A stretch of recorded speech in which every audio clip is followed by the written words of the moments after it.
Hello, my name is Rachel Avraham, and I am a political analyst who works for the Safadi Center for International Diplomacy, Research, Public Relations, and Human Rights. I am also an Israel-based journalist and the author of the book Women in Jihad, Debating Palestinian Female Suicide Bombings in the American, Israeli, and Arab media. I think that the peace agreement that was recently signed between Armenia and Azerbaijan is a welcome development because obviously the loss of lives and the fact that Ganja, such a large city, the second largest city in Azerbaijan, was becoming like Sderot and Ashkelon with the constant missile fire and the fact that people were losing their homes, people were dying. I think it's not good. It's not good for the Azerbaijan economy, especially during a pandemic. So I think, especially with Biden about to enter the White House and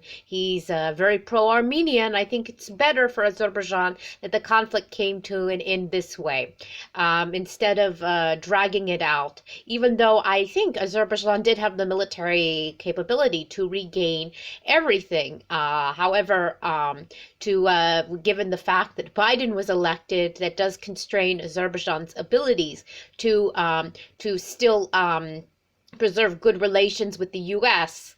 if they continued. So I think this was the best option. This way, about 15-20% of Nagorno-Karabakh, which 4 UN Security Council resolutions declared is Azerbaijani territory, returns to Azerbaijani hands, including the culturally important city to the Azerbaijani people of Shusha, which is the Azerbaijani Cultural Center. This was very important. Also, the 7 Azerbaijani regions that were taken illegally by Armenia in the 1990s will return to Azerbaijani hands. The refugees will return to this area of Nagorno-Karabakh, and I think that this is a good model. Of course, the Armenians also have gains. They still hold on to some areas in Nagorno-Karabakh. They also will not be under blockade anymore. But I think that peace, it's a worthwhile price to take for this to happen.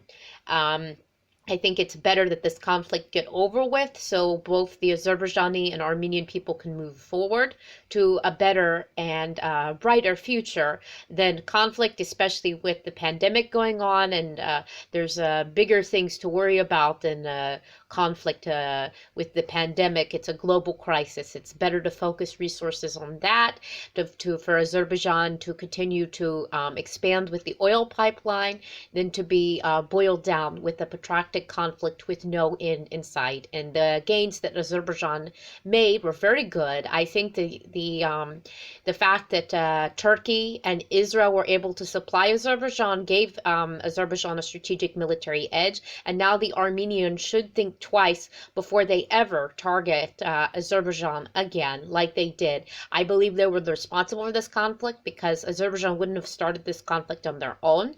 They started it because of Azerbaijan, because they wanted to reclaim additional territory. They started attacking Azerbaijan last July. They didn't really stop. They brought this war upon themselves. So Azerbaijan used this opportunity in order to reclaim what was rightfully theirs. But since the Azerbaijanis are not really seeking vengeance, they wanted to solve it via negotiation. So they waited literally until they were attacked in order to reclaim what was theirs. But once they were attacked, they fought bravely. They reclaimed what was theirs.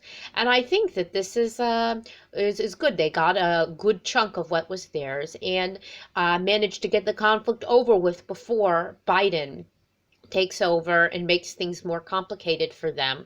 And now they can just focus on the economic rewards that they can reap via their pipeline without it being threatened by rocket attacks. You may know the Armenians have targeted Azerbaijani civilian infrastructure, and this isn't good for the Azerbaijan economy. And that's why it was very important that this come to an end so Azerbaijani people can enjoy peace, prosperity, and most importantly, the refugees can return to some of their homes. Now, of course, after some time, the refugees can't go necessarily to return to all of their homes. This is going to be understandable with any peace agreement. Also, in Israel, the Palestinian refugees will never return to their homes. But if they had a sane leadership like the Azerbaijani leadership, they would understand that having a state in the West Bank and Gaza is better than nothing. And they would have taken the chance to have a state in Camp David in 2000 and had the refugees return there, and kind of like the model that the Azerbaijani refugees went for. And that would have been a better model than, you know, because it takes to account that the situation today is not like it was back then, but they got something instead of nothing. And this is important, that the refugees aren't left with nothing. With a leadership that's not willing to compromise, like the Palestinians, they literally end up with nothing. The refugees got no home, and on top of it, they have no state. Well, because the Azerbaijanis are willing to recognize, they got some of their lands back, and they got peace, and they got prosperity. And, you know, I think there would have been Armenians should pay financial compensation to the refugees. That should have been added to the agreements, but it's not too late to do that. Thank you.